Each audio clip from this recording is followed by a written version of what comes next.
On January 6, a large number of Trump enthusiastic supporters violently stormed the U.S. Capitol in the name of opposing election fraud, pressured the congressional joint meeting that was undergoing election results verification in an attempt to reverse the embarrassment of Trump's campaign losing.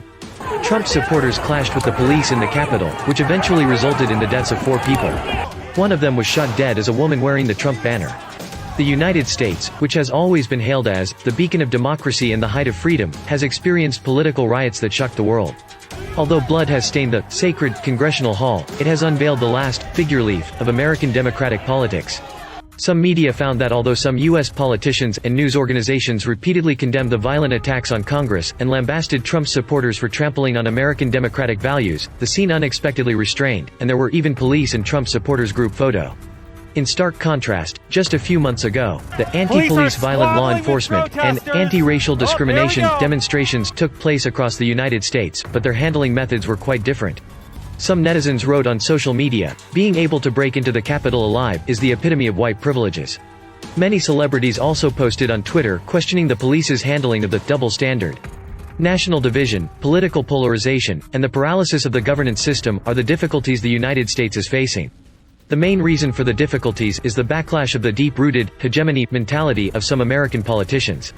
As early as 2019, the Speaker of the U.S. House of Representatives, Pelosi, once commented that Hong Kong rioters attacked the Legislative Council as a beautiful sight, and encouraged Hong Kong rioters to destroy Hong Kong. At that time, criminal rioters who threw petrol bombs, poured strong acids, and cut the police neck, in Pelosi's mouth beautified as nonviolent resistance. Today, the American people who support the rights and interests of the current President Trump and attack Congress have become armed riots that destroy the value of American democracy, in Pelosi's words. The behavior that hit the U.S. Capitol today is unacceptable. U.S. Secretary of State Pompeo said, "Such violence is intolerable at home and abroad. Let us quickly bring the criminals involved in this riot to justice."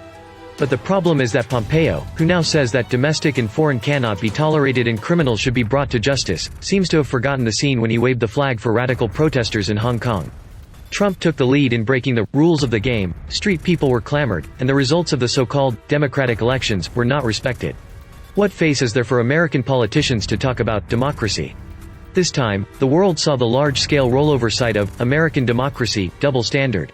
What irony is this? American politicians should wake up and stop thinking about peddling American democracy all day long. This concept has been slapped by reality again and again, and it has become a joke all over the world.